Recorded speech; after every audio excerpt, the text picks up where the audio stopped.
we will swiftly start. So as you hear, the meeting will be recorded for audio and video. We will provide some guidelines. So again, thanks for being here. We'll start in about a minute or two. Hi, I have a question. Will you Hello. be sharing these PPT slides later? Yes, the slides will be uploaded to the event page. So the same page that you used to register for the event. You can go back there Yes. and you will find the slides after the event.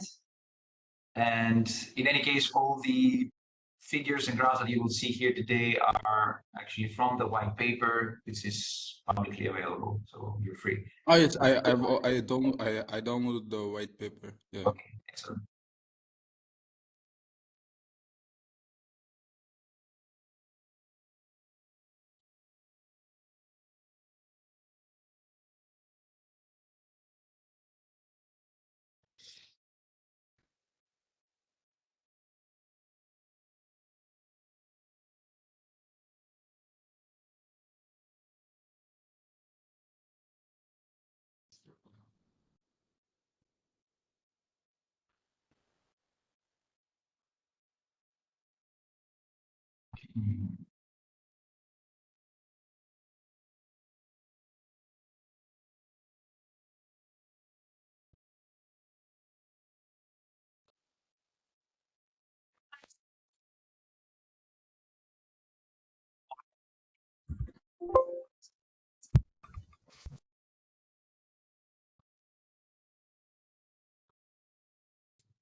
Okay, it's 3 minutes past, so I think I should slowly get going. Once again, welcome everyone. Good morning. My name is Kostas Trichas with the SIGG Industry Association, and I also have the honor of serving as the SNS Technology Board Chairman. And today we are pleased to be here to present to you the first white paper that the Technology Board, which is the collaborative body of the technical managers of all SNS JU projects, the first white paper that we came out with, which is about the artificial intelligence and machine learning as a key enabler of 6E networks. So we're going to share with you the methodology, approach, and AI mechanisms currently being developed by the SNS JU projects. We recently published the paper. It's publicly available on our website. And today we're going to walk you through it. What are the main findings and key insights that you can get from this paper? A few guidelines so we can ensure a smooth webinar today. Be aware that the event is being recorded. So with that, we would ask for your cooperation. Please keep your microphones muted at all times if you're not presenting. You can use the chat box to ask your questions to the respective speakers. Please identify also the speaker. And we will make sure to address your question in the Q&A part at the end of this event. And be aware that except from the slides that will also be shared on the event page, both a video and an audio recording in the format of a podcast will be generated from this event. So you're welcome to circulate it with your colleagues, people that didn't have a chance to be here with us today, in case they're also interested on this white paper. This is the agenda of today's event. So hopefully you've already taken a look at the white paper. After the introduction, I'll jump right into some high-level information about the statistics and the number of projects and number of mechanisms that use AI and ML in the SNS JU, just to paint the broad picture. And then I'll give the floor to my colleagues who will take you a little bit deeper into information regarding the type of methodologies, the models that the projects are using, the trainer data sets, security and privacy mechanisms, and data sources and data output. So I have the pleasure of having with me some of the core team members that produced this white paper and editors of the white paper. So we have Pavani Porabraj from VTT. Safika Ben Zaid from University of Oulu, Mario Savieris from University of Amsterdam, and Maria Christopoulou from NCSR Demokritos. So many thanks to all of you. And of course, many thanks to all the contributors from the SNS JU projects, without which this paper would not have been possible. Our goal is to finish the presentation part a little bit before 11, so we can move on to the Q&A part and answer any questions that you might have for us. With that said, I'll jump into the introduction part. Just to paint the broad picture to know what we're discussing here.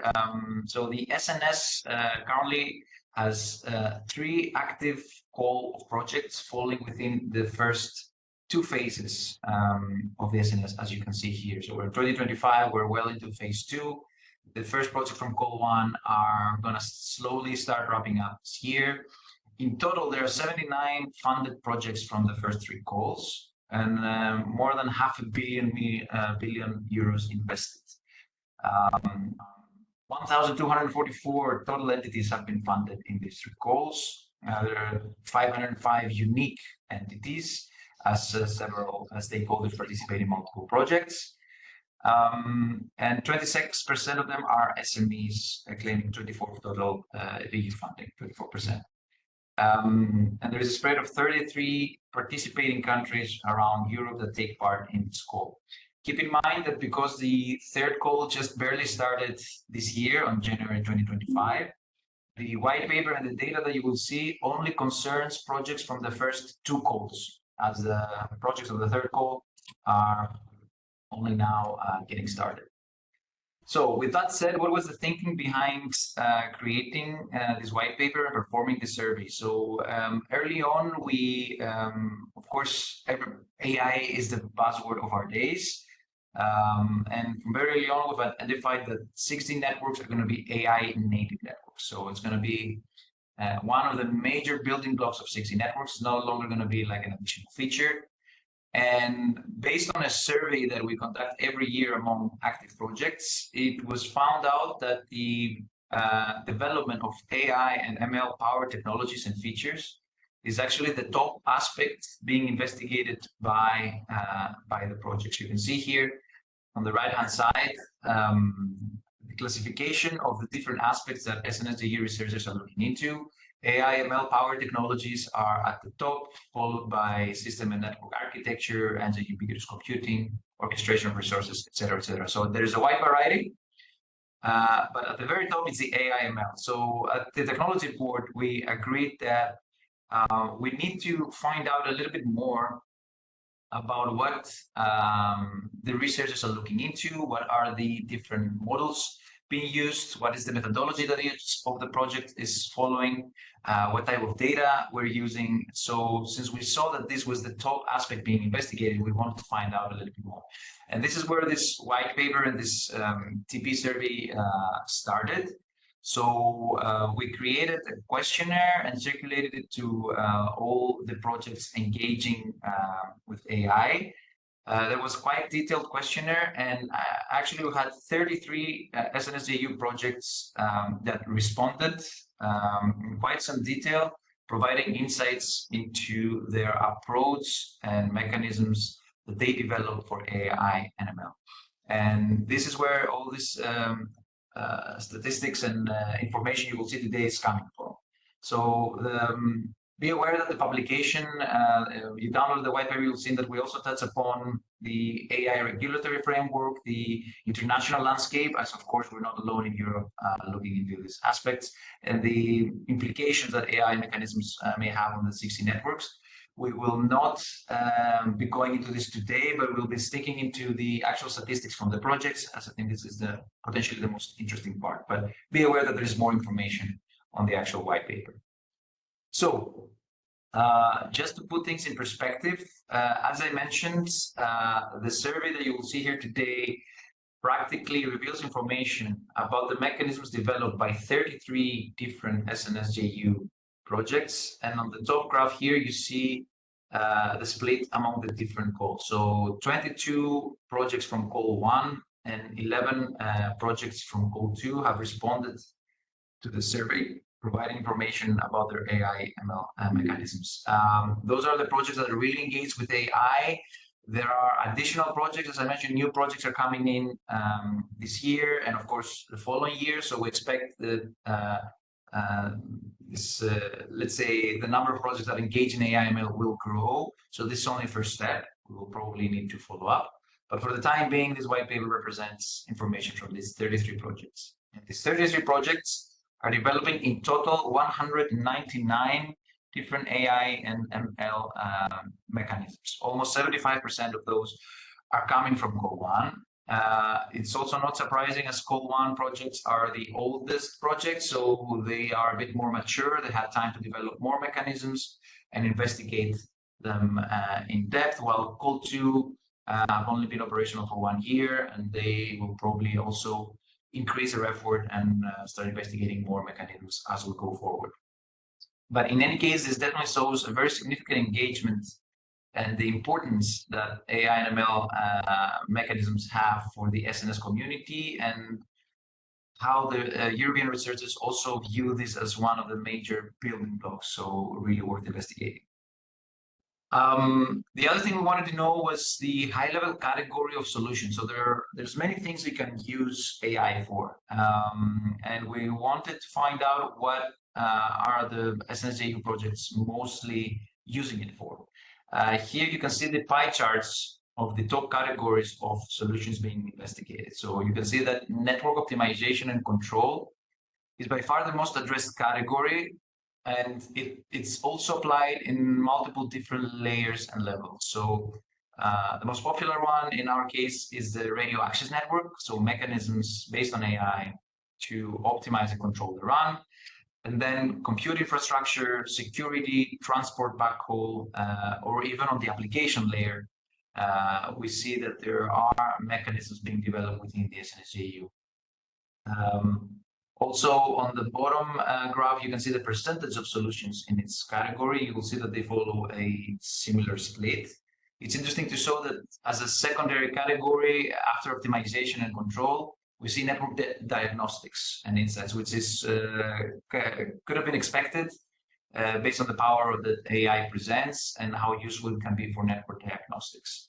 So again, this is used on multiple levels and is a very popular solution among SNS projects. So the other interesting thing we noticed was that half of the projects that responded in the survey address 1 or 2 of these categories, while the other half actually address between 3 and 7. So we see a plurality of solutions being developed even within the same project, which is really good, generating a lot of knowledge for SNS researchers. Then going a little bit deeper into the exact use case being addressed by these AI mechanisms, we had this categorization, try to find out a little bit more about the exact functionality that they serve. And we see that at the top, we have use cases related to radio aspects at the physical radio. And it's almost a tie with security and anomaly detection. So these are by far 2 most addressed use cases by AI mechanisms, as they're very fruitful for AI to be applied, and they have a lot of advantages when applying AI mechanisms to them. Use cases related to security and anomaly detection, as we said, are a close second, and resource allocation, the network and security and privacy are also quite popular.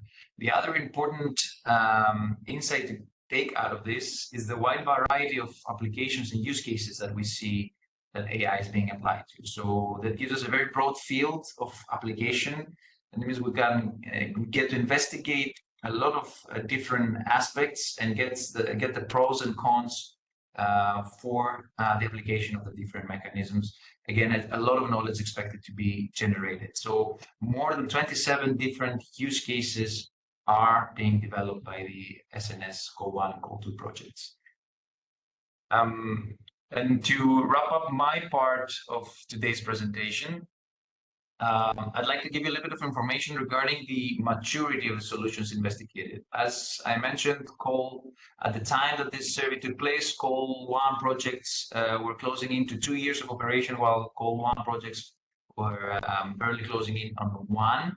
So we separated this, as you can see in the legend, into 3 different levels. So the first level of the maturity of the mechanism was mechanisms at the conceptual design level, so very early development stage. A second level was preliminary results available. That meant that researchers had the opportunity to get some early results from the application of their mechanisms. And the third level was the when a mechanism had consolidated and mature results available that they were tested, and we could already see some of the results. So we see that 62% of the mechanisms being developed fall into the second category, so the preliminary results. That makes sense given the time frame of the survey, as I mentioned. Well, then we have a 21% of conceptual design stage and 17% consolidated mature results. That makes a lot of sense, as of course, as I mentioned, all the projects didn't have time to wrap up their research. As time moves on, we'll have more and more mature results. You can also see this depicted in the bar graph showcasing which of these mechanisms belong to Call 1 and Call 2 projects. And as you will see, of course, Call 1 has a lot more mature results as they had more time on their hands to investigate those mechanisms. So this is the broad picture, and then I will stop here my part and give the floor to my colleague Pavani to talk to you about the mechanism methodologies of the mechanism. So Pavani, please, the floor is yours.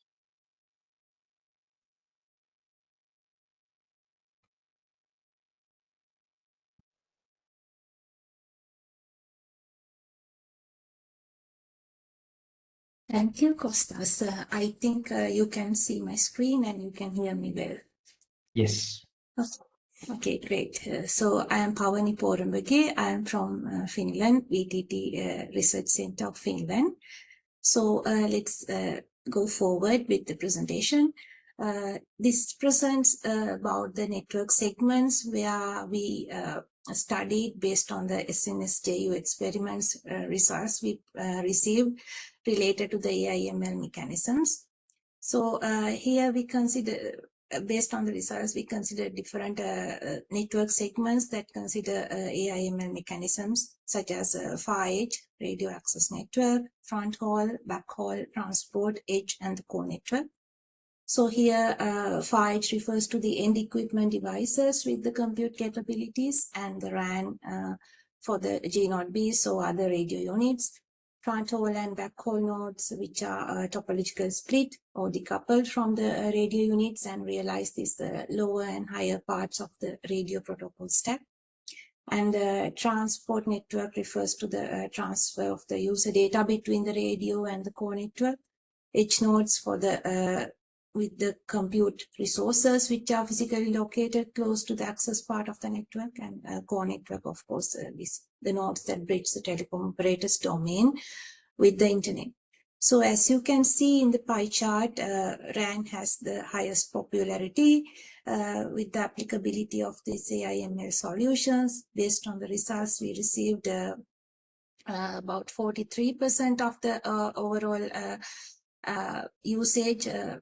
RAN covers about 43% of the overall usage.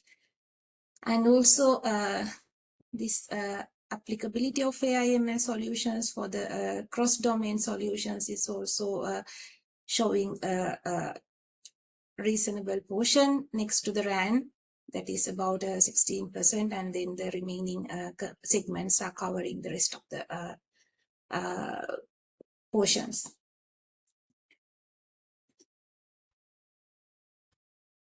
Forward, we also did a study about the goals of using different AI mechanisms, and the goals of using AI/ML mechanisms in this projects span a great variety depending on the key focus area of the project and also related to the scope of the 6G development. So here, as you can see in the chart, this optimization of different aspects, they have covered the major portion of the overall AI usage of AI/ML mechanisms. optimization in terms of network resource allocation, QoS, or this ISAC performance and different with certain different aspects. So this covers about 31% of overall usage, and also security and privacy related topics also cover a significant amount as the next most popular area. And energy efficiency to use of AI mechanisms to improve the energy efficiency also has gained made a big representation, reasonable representation in the overall mechanisms. And then regarding this AI learning types, so AI refers to these different technologies that enable machines to mimic the human intelligence when it comes to decision making or problem solving. So in order to achieve this, behavior of machine learning toolbox is used. And then machine learning includes these different methodologies to enable machines to learn and improve the solving of specific tasks and experience. So here we can identify these three main learning techniques, including supervised learning, unsupervised learning, and reinforcement learning. Regarding supervised learning, there are different techniques that have been used by projects related to decision trees, naive-based, or support vector machine, random forest, so on and so forth. And at the same time, unsupervised learning mechanisms, including k-means clustering, principal component analysis, or singular value decomposition. And related to reinforcement learning, different policy and value-based reinforcement learning mechanisms have been used, where the value-based ones include dynamic programming, Monte Carlo, or temporal difference approaches.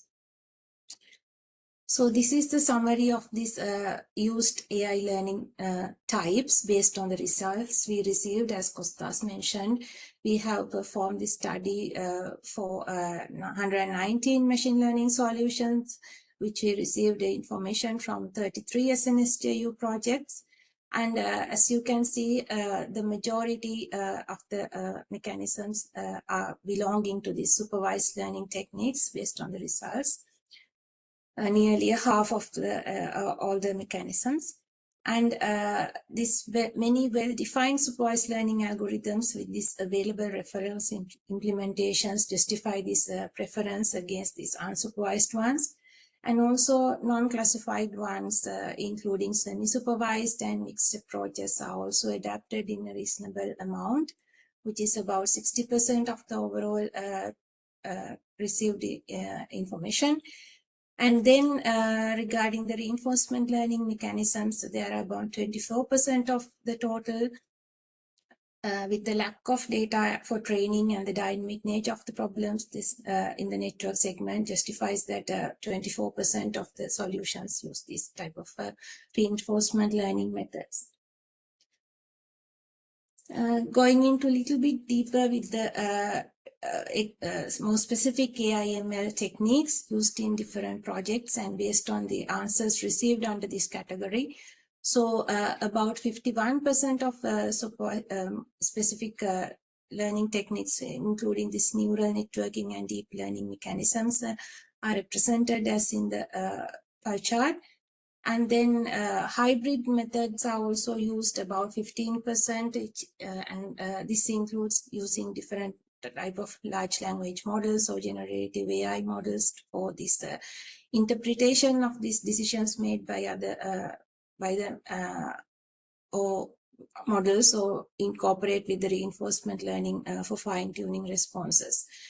And in addition to that, there are certain techniques, explainable AI techniques like Shapley or Lime, or other decision-making techniques in like decision trees or random forest. This type of techniques have been also used in a less amount of portions.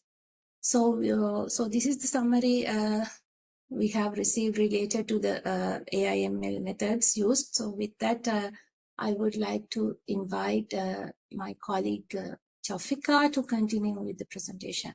Thank you. Thank you, Pawani. Oh, I will share my screen.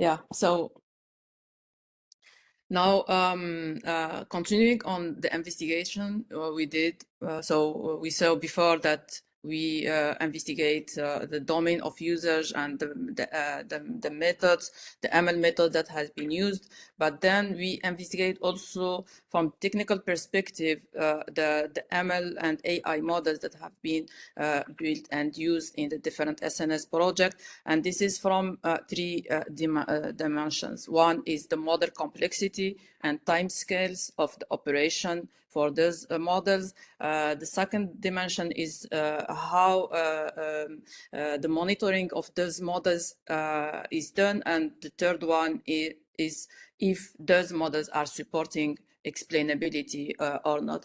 Let's start by the model complexity and timescales of operations. And for that, we investigate, and one important aspect is the inference timescale. Because the inference timescale will inform us on the suitability of those models for a specific kind of use cases. And for that, we were inspired by this classification from Oran on the time scale in terms of real time, non-real time, and near real time. And we noticed that most of the solution, the majority of the AI models that has been reported are providing a time scale that is near real time or real time, and this key insight showed this, the suitability of these solutions, especially for use cases that are latency sensitive application. And we can see that this is coherent with what we already find in terms of which segment of the network it's this AI models have been developed, and we notice that we have a majority for the RAN part, which is sensitive, latency sensitive segment. For the near real-time solutions, as we can see, is less common, but still interesting and also appropriate for application that are or use cases that are less critical in terms of latency. We also investigate which of those factors, or what are the factors that can define the model complexity. Because the model complexity, if you have a complex model, means that this could impact either the inference time scale, or also in the same time could the training time scale, or the explainability, so make the model complex to be explained or interpreted. And based on what we received and collect from the SNS project, the top 5 here are the learning approach. They consider that the learning approach means which model is used, like if you are using classical ML or deep learning or reinforcement learning or generative AI. This is the one of the key or the main contributing factor. Also the number of layers, as we noticed that in the case of deep learning, having a deep network with more than 10 layers could have an impact also on the complexity, especially in terms of the training time of the model. But we have also the number of parameters that are that constitute the model, means the neurons and so on, and also the model hyperparameters, like the learning rate and other kind of hyperparameters that also can have an impact on the training time, and this could have of course an impact on the the resource usage when we are training or fine-tuning or retraining our model. The last one, which is in this top 5, is the feature space size, but still is less emphasized as a key factor contributing to the model complexity. And now taking also, as I said, beginning when we talk about this time scale, we have also this training time, and the training time could indirectly relate to the model complexity or contribute to the model complexity. And for this, we had a deep investigation in terms of the scale of the training, where we defined 4 categories, saying very low if it's in the order of milliseconds, low for milliseconds, also medium when the training time is in the order of hours, and high for a training time for days. And we noticed that the majority of the models are for exhibiting or presenting low complexity, and this is also in line with what has been reported and on the type of models that have been used, because most of them, they are using either classical machine learning or also shallow deep learning approaches, means with deep learning models with less than 10 layers. For the high complexity in terms of training time, so here when we notice that we have 13% of the reported model are presenting a training time on the order of the days, and when we try to closely investigate why what makes this training time in the order of the days, we notice that this was associated to the use of generative AI, which require times in order to for training or also for fine tuning. Yeah, so this for the complexity. Now for the other dimension, as I said, is the model monitoring, which is very important, as tracking the quality of the model during the training or phase, or during the serving phase, is important in order to increase the trust in the decision that will be taken by these ML models. And first, in the first part, we try to identify what was the metrics that has been adopted by the different SNS project in order to assess the model quality and how they are monitoring their models, and the findings based on what has been the inputs that we collect. We found that the model performance, the common model performance metrics like precision, accuracy, and so on, and also the metrics that are related to the application itself, which is using this model, are the most dominating metrics that the SNS project are using in order to monitor the quality of their models.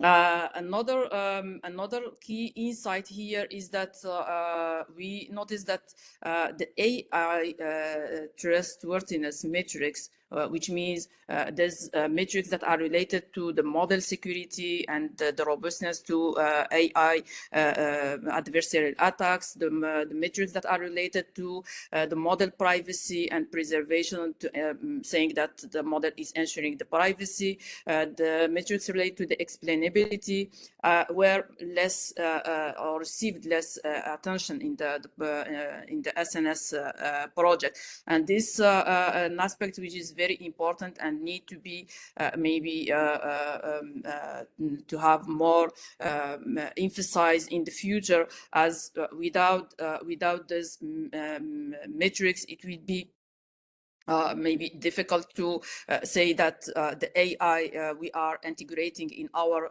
network is providing or making the decision that should be done, and it's also preserving the privacy of the data and the end user. Now for the case of the as I said, that this monitoring should be made either in the training phase and also in the serving phase. We need a continuous monitoring of our model. It's very important. However, here we noticed that most of them were related to either the training phase. So they report that they are monitoring the models at the training phase or either at the serving phase, but only 7% that are providing this continuous monitoring of the quality of the model. The last dimension, which is also very important, as I said, this model explainability, as the model explainability will provide us, especially to have this trust in the decision making by our ML models. So for that, we most of the models built in the SNS project we investigate report that they are using intrinsic interpretability. 77%. What does mean? The intrinsic interpretability means that they are using AI ML models that are interpretable by design, like for instance using decision trees or using KNNs or this simple models. Only 12% are using post hoc explainability methods, and thus mainly they are related to the project where they are using deep learning. And as already mentioned in the previous presented by Pawani, some of these methods that have been used are LEM and SHAP for this post explainability, means using these techniques to explain the decision making of the model. So we are not interpreting or building a model that is already explainable. And with that, so I finished this part about this aspect related to the monitoring complexity and also explainability of the model. So now, please, I think it's the next speaker. So. Thank you, Shafika. Yeah. I think Mario can take over now. Yes, thank you, Costa. Let me share my screen.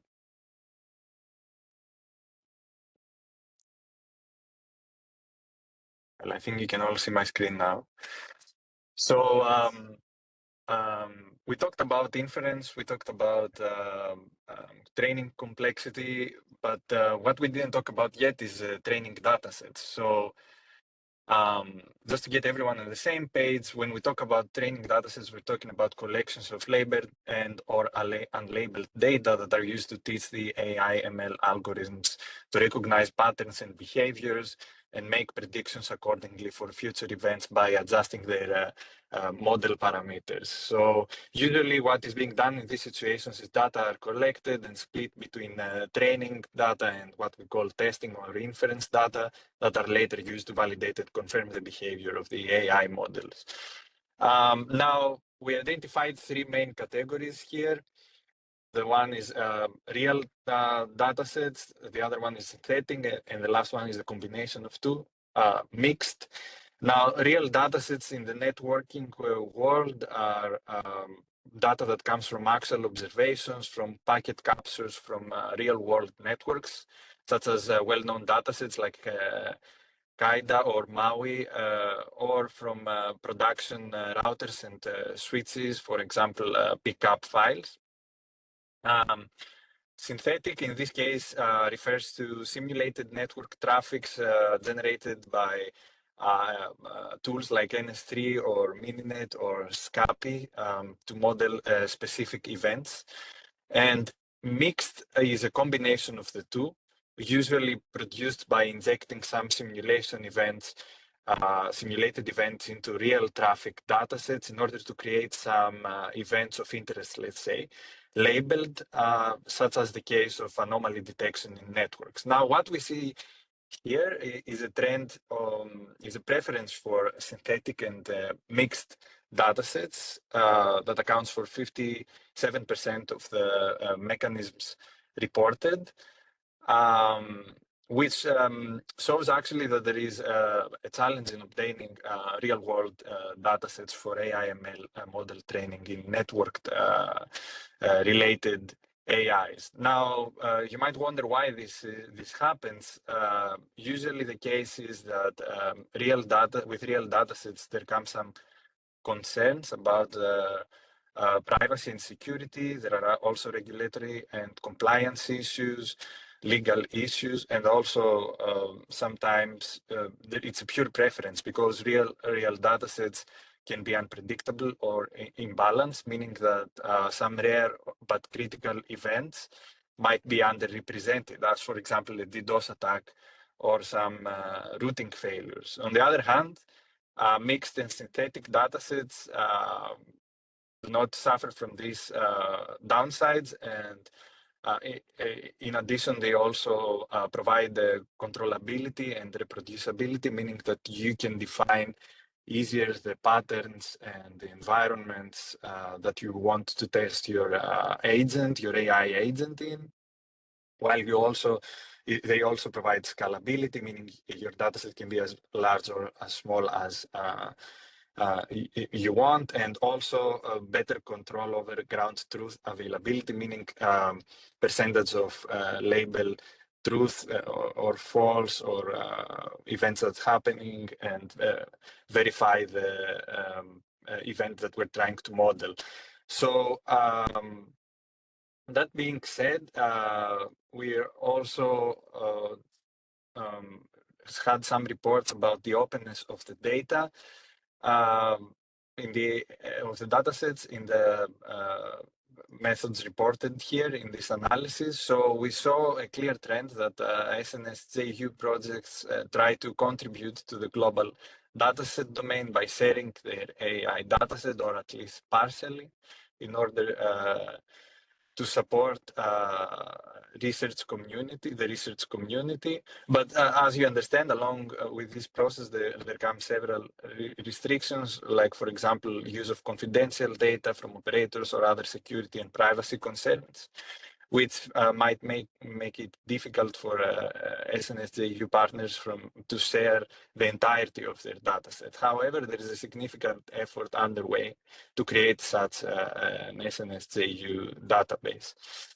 Finally, another important aspect is data privacy and security in AI.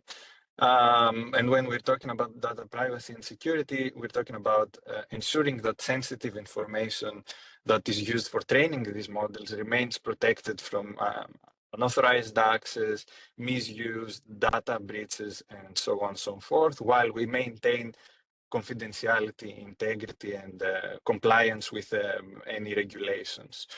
So an interesting direction that we saw here is that many of the methods reported that they use federated or other multi-agent learning methods to provide what we call decentralized security.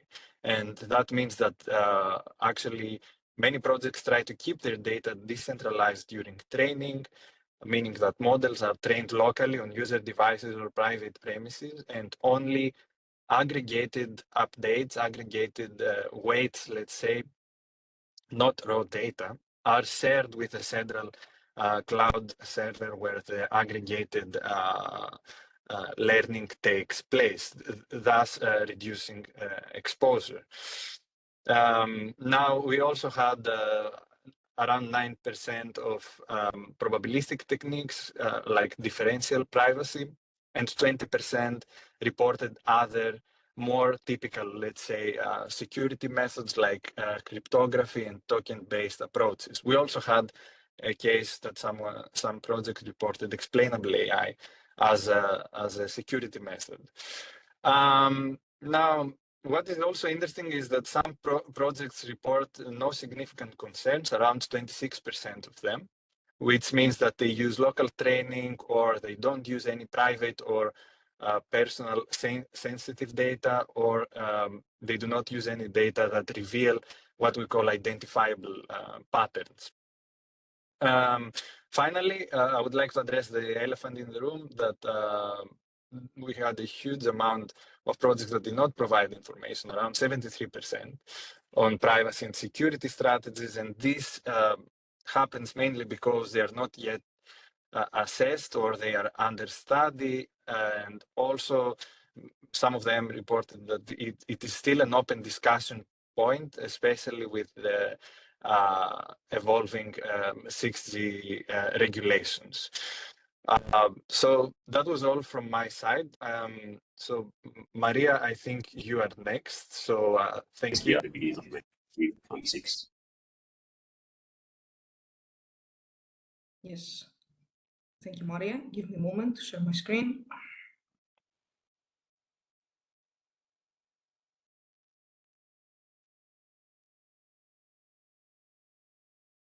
All right. Okay. So in this slot, we're going to cover what kind of training data were used to train the AI/ML mechanisms, and also what was the output of this mechanism, essentially where do these AI models are acting on.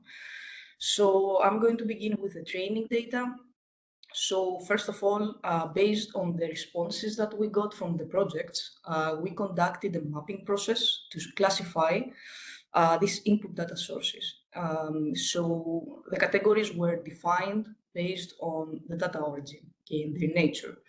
So as you can see in this table, I'm not going to go through all the categories, of course, but we have categories like the radio access network, network level metrics, for example, metrics that were sourced from pickup files. We have computing resources, CPU, RAM utilization, or even core network metrics. This has to do with information that come from core network elements like packet gateways, like signaling processes for NFs, network functions, and so on and so forth. So there are also some additional categories like application level metrics or even UE metrics that directly represent the user. Here is a very summarized version of these categories. You can find the full definitions on the white paper. So based on this categorization, then we proceed with showing the training data distribution. So essentially you can see here, let's say the most popular categories. So as you have already heard today, the radio access network optimization was the most popular one in previous figures. So essentially here, we also have RAN-related inputs leading, let's say, this leading the responses on the questionnaire.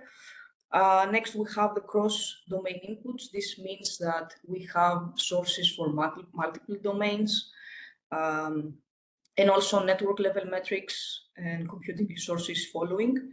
We also have at, let's say, the end of the queue, more niche use cases that are related to security and privacy, and some optical inputs. Now, we also have this cross-domain category, and because the cross-domain sometimes hides a bit information, we wanted to see a bit more in detail what kind of combinations of input data sources we have.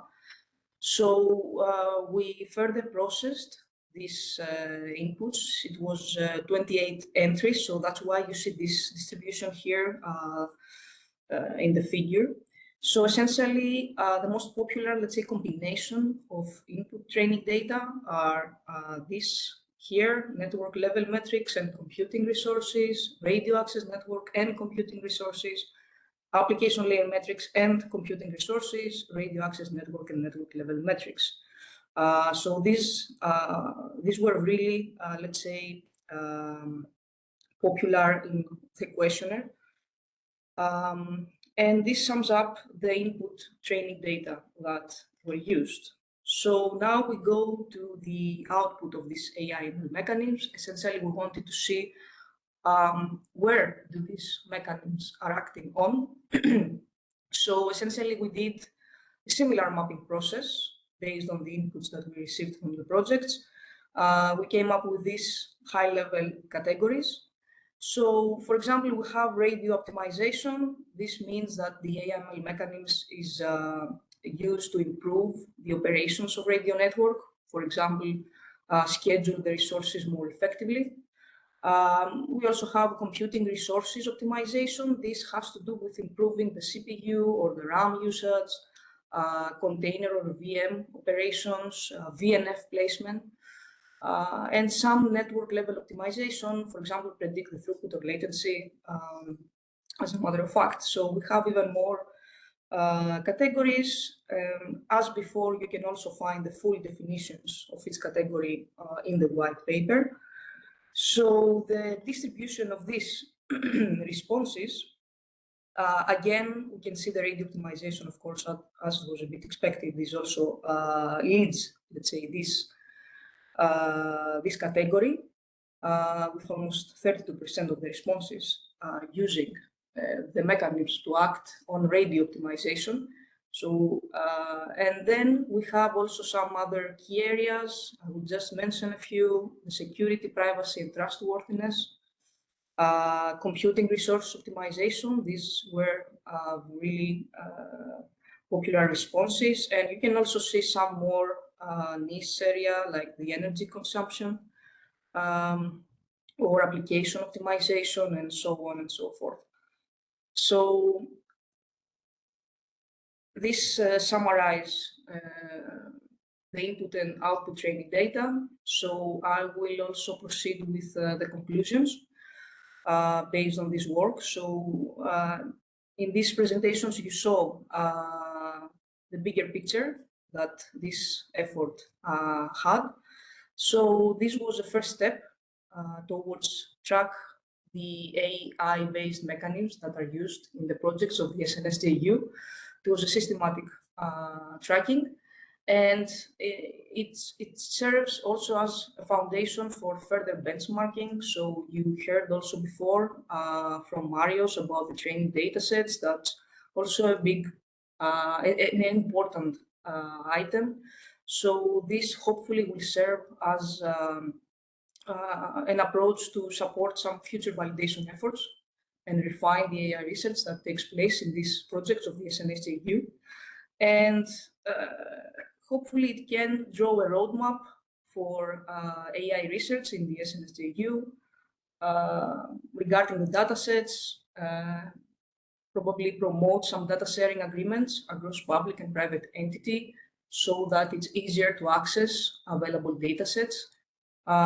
Even focus on advanced AI techniques, privacy, robustness, reliability of AI systems. You also heard about the continuous monitoring app in the previous presentation of Safika. And finally, these, let's say, efforts in these AI-based systems hopefully will be also be used to contribute to standardization for SIGG. So this is it from my side. Kostas, I will give the floor to you. Thank you very much. Thank you so much, Maria, and many thanks to all the speakers for their detailed presentations.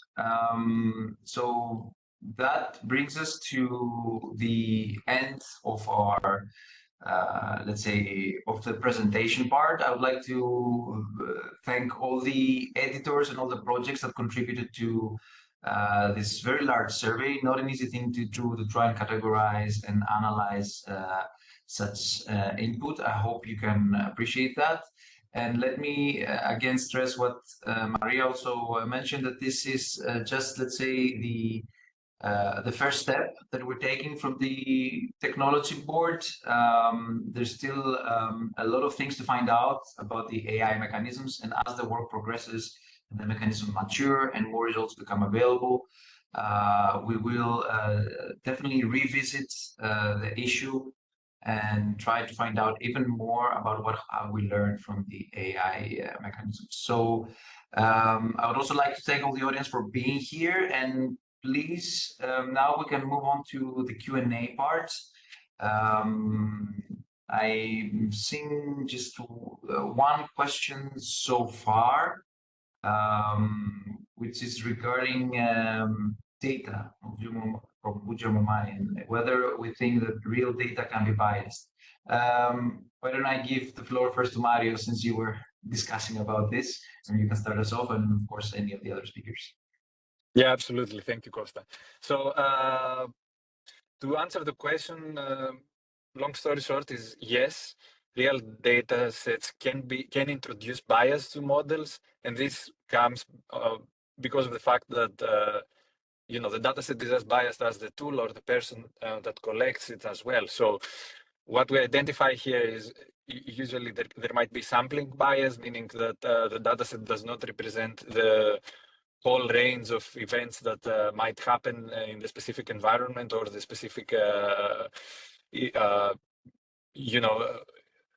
what we're trying to actually identify here, as for example, an anomaly detection or a DDoS attack, as I mentioned earlier. Or data might be omitted actually from the dataset, which introduces another bias there.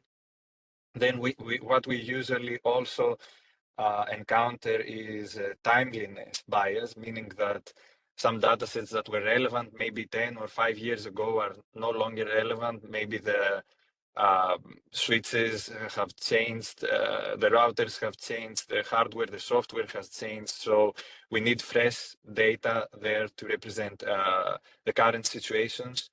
And there's also the human factor that introduces bias in the real world datasets, because real datasets are not labeled by default. So there is a labeling happening there, whether this is another AI model that's doing the labeling or whether this is an expert in the loop. So this expert can also introduce bias on identifying the events and classifying them. So that's why, long story short, yes, real datasets can introduce biases. Thank you very much, Mario. That was indeed a comprehensive response.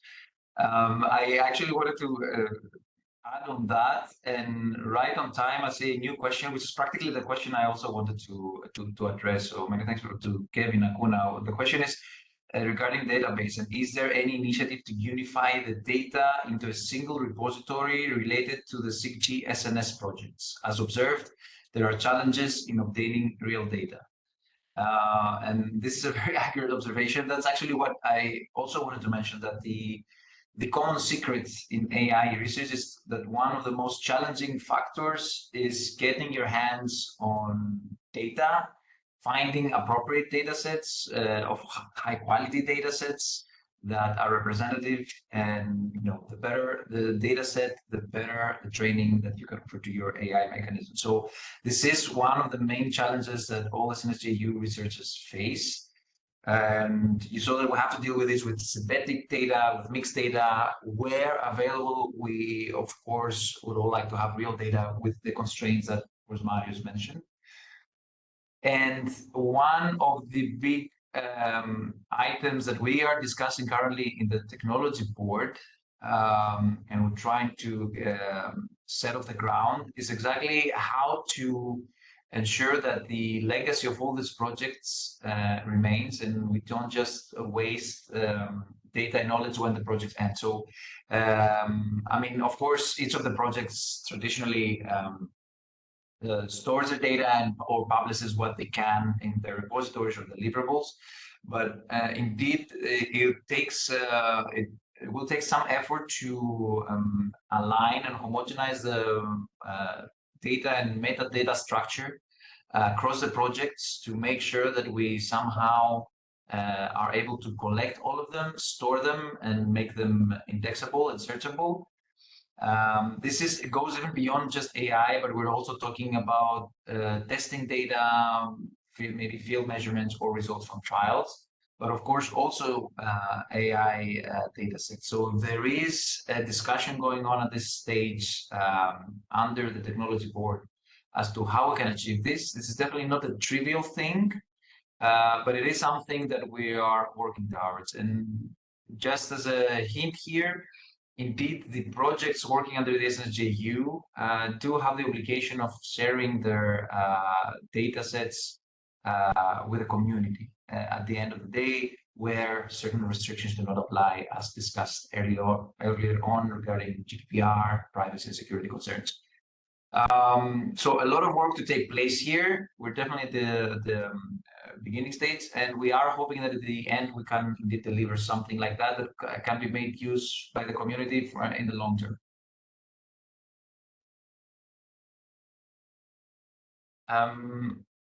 Are there any more questions from the audience?